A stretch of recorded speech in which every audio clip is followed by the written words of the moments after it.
Okay, so on all four corners you have stabilizer jacks. Crank handle here just fits in there, and then you just wind them down. Now I want you to keep in mind that these are stabilizer jacks. They are not for leveling the trailer. So to level the trailer front to back, you would do that with the tongue. So just up and down with the tongue, and side to side you would use wheel chocks. So the point of the jacks is just put some weight on them. So now I've got them down and I can feel some tension. And just a couple more little turns there, and that's all you need. If you start trying to lift the trailer with the jacks, you're just going to put undue stress on the stabilizer jacks and on the frame itself.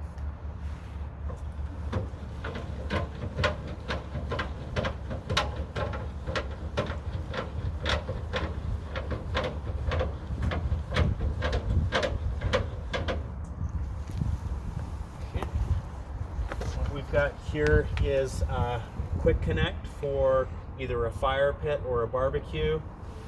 A little rubber stopper there just to protect it from dust or debris.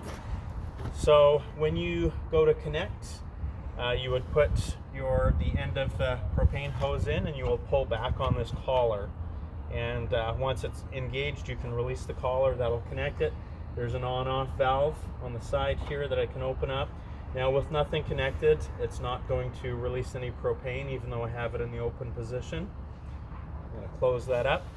You do have to keep in mind that whatever you are using has to be low pressure, so you'd have to use a low pressure barbecue that does not have its own regulator built into it, because this feed line has already gone through the trailer's regulator.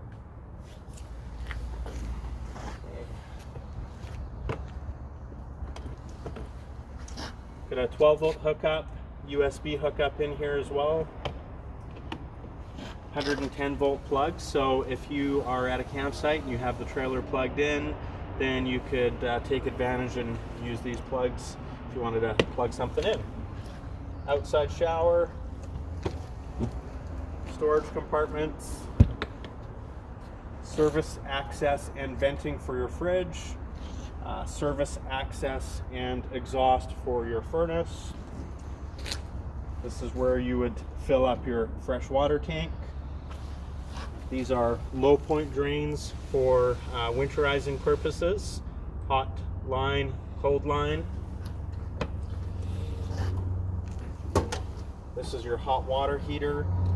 Bottom left hand corner is the drain for winterizing or storage purposes. Service access to the hot water heater. Otherwise, the operation of the water heater is done from inside.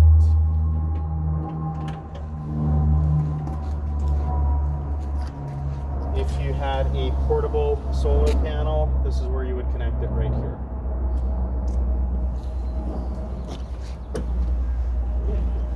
Going into the trailer. This is your power converter. So basically it's power distribution center. The breakers are 110 volts and the fuses are 12 volt.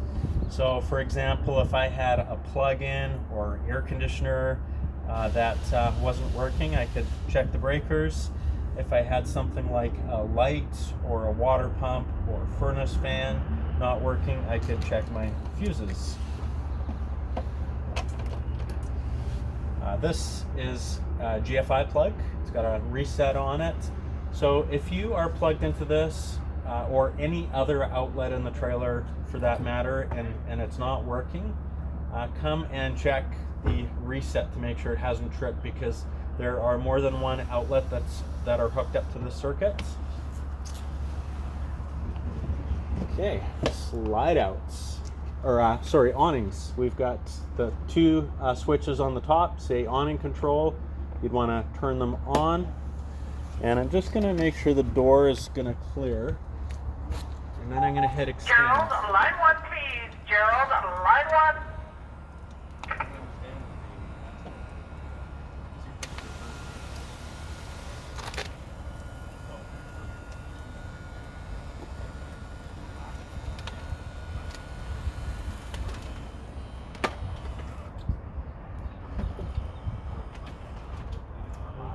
other one, again, just turn it on, hit extend.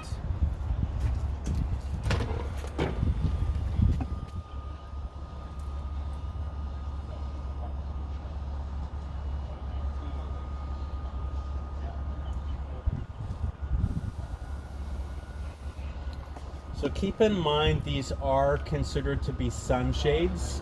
So if it is anything more than a light rain or a very light breeze, you want to make sure you just put it away. They should not be left out. Okay, to bring them in, just hit retract.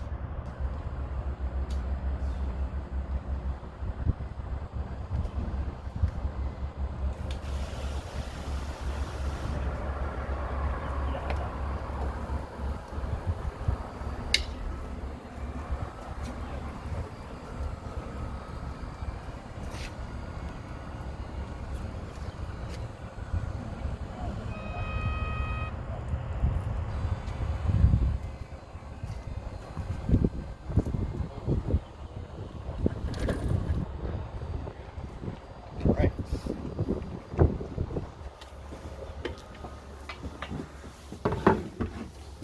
So when you first get to your campsite, you've been traveling or you've just had your propane bottles refilled, or the unit's been in storage, it's always a good idea just to light one of the stove burners first. And what that does is it just gets the propane flowing through the system and makes everything else that much easier to light. So you can light the burners just by turning them on and using a barbecue lighter, or it does have a striker on here as well. So there we go. Just like that. You should use the fan when you're cooking as well. It just helps to get rid of the heat and exhaust any fumes out. We also have a light on here. One thing I want to emphasize is these should never be used for heat. They are for cooking purposes only. Okay, the oven part of it, you would need a barbecue lighter. You would push the knob in to pilot, and at the very back there is a thermocouple, and you would, I'll just point to it there, you'd want to hold your barbecue lighter under that thermocouple as you're holding the pilot button in. After about 20 seconds the pilot should light, and then you would keep the pilot button pushed in for a further 20 seconds. Let it go. If it remains lit, you can just turn it to the temperature you want to cook at. When you're done, you can simply turn it back to pilot, and then you don't have to relight it each time you're using it if you're going to be camped in a particular spot for any length of time. My preference though is just to see you shut it completely off and just use it as needed. Okay, this switch here, or this is your monitor panel here. If you are at a campsite where you're plugged in, you can turn your water heater to electric, and that's all you do. If you want to run the hot water heater on propane, just turn it, this one here where it says gas, and then we should be able to hear it ignite in a moment. Yep. And I can hear it running, so that's all you do there. And water pump is if you're using water from your freshwater tank. You would turn the pump on, run the water, shut the tap off, and the pump shuts off with it because it is a demand pump. So once the system's pressurized, it will turn on and off with the tap. So that's fine if you're doing dishes or you're having a shower or whatever the case may be, but it is a good habit to shut the pump off when you're done with it for a while. This is the tank levels. So if I push gray, shows empty, black shows empty, fresh water shows 2/3 full, battery shows 12.3. These are a very good reference, but they're not 100% accurate, so just bear that in mind. Gauge up here is your regulator for your solar panel. They're pretty maintenance free. There's really not a whole lot you really need to do with it at all, except occasionally keep the solar panel clean, give it a wipe down. But if you want to just toggle through the settings, you can by button B. So button B shows the batteries are 90% charged right now. 3.4 amps going into the solar panel, or from the solar panel to the batteries. There is one other button here. It is max boost, and if I hold that for 5 seconds, the boost light comes on, and you can do that up to twice a day. And what that will do is it'll just throw maximum power from the solar panels into the batteries. So if you're dry camping and you really want to get the most out of it, hit that boost button. Okay, your fridge. There's an on-off button to the left. So I'm going to turn that on, and then I'm going to wait a sec just for everything to set up. Okay, so mode button. Right now, it says AU, and that is what is lit up.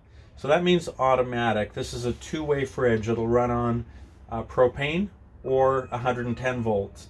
So with it on automatic, it will select electric first if you're plugged in at a campsite. If not, it'll automatically switch itself over to propane.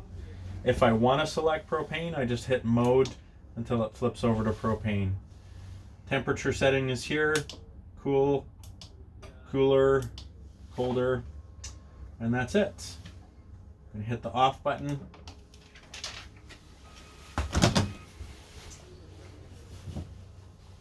Okay, so this thermostat is going to be for your furnace and for your air conditioner.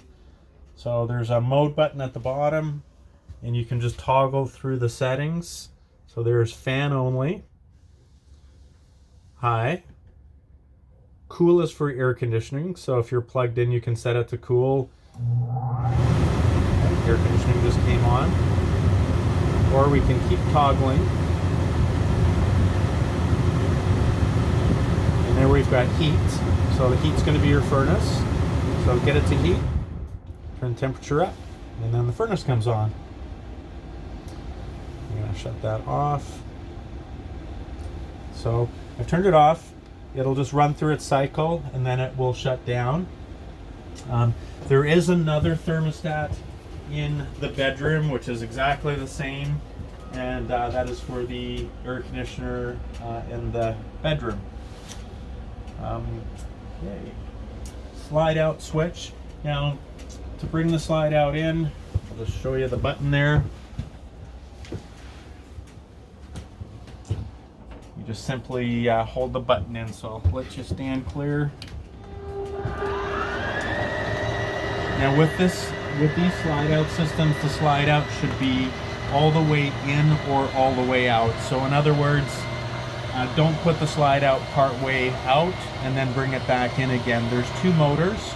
Those motors are synchronized together, and if you're putting the slide in part way and part way out, then it can throw the synchronization out, and it can cause the slide outs to come out crooked or not work as they're supposed to, and then we do have to go through a reset process. Okay, I'm gonna go into the bathroom here. Toilets, the flush is just on the pedal. Stand on it. You do need your pump on if you're using water from the freshwater tank. You should use chemicals in the holding tank. It just helps to break down solid waste, helps to break down the toilet paper, also keeps it fresh, and you should use RV toilet paper as well, because it does break down a lot easier as well. So I think that is about it, but if you have any questions at all, please feel free to give me a call. Thank you very much.